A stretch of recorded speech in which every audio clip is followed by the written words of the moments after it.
বার্সেলোনার বন্দরে হাজারো মানুষের করতালি, স্লোগান আর চোখের জলে বিদায় জানানো হলো গ্লোবাল সুমুদ ফ্লোটিলাকে। আরবিতে সুমুদ মানে অটলতা বা অবিচল প্রতিরোধ। যদিও বৈরী আবহাওয়ার কারণে গাজার উদ্দেশ্যে রওনা দেয়া এই ফ্লোটিলাকে বার্সেলোনায় ফিরিয়ে নেওয়া হয়েছে। খুব দ্রুত পুনরায় যাত্রা শুরুর বিষয়ে আশাবাদী অধিকার কর্মীরা।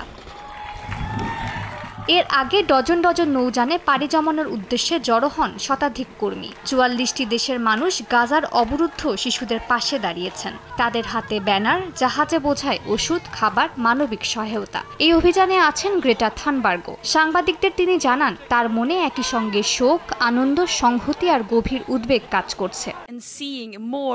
ধীরে ধীরে আরো বেশি সংখ্যক মানুষ গাজাবাসীর পাশে দাঁড়াচ্ছে। ইসরায়েলের ভয়াবহ নৃশংসতা, গণহত্যাকে উপলব্ধি করতে পারছে। আজকের মূল বিষয় আমাদের সমুদ্র যাত্রা নয়, বরং আসল গল্পটা ফিলিস্তিনের, যেখানে ইচ্ছাকৃতভাবে মানুষকে বেঁচে থাকার ন্যূনতম অধিকার থেকেও বঞ্চিত করা হচ্ছে।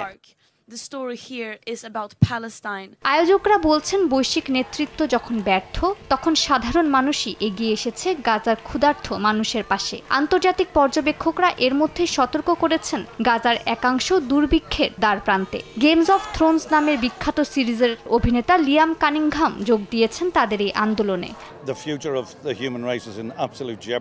একজন মানুষ হয়ে আমি একদল মানুষকে অন্য দল মানুষের সঙ্গে এমন অন্যায় আচরণ করতে দেয়া মেনে নিতে পারিনি। ফিলিস্তিনি, ইসরায়েলি, আরব কিংবা ইহুদি, সবাই আমার কাছে একই। মানবজাতির ভবিষ্যৎই চরম ঝুঁকির মুখে। আমি চুপচাপ বসে থাকতে পারিনি।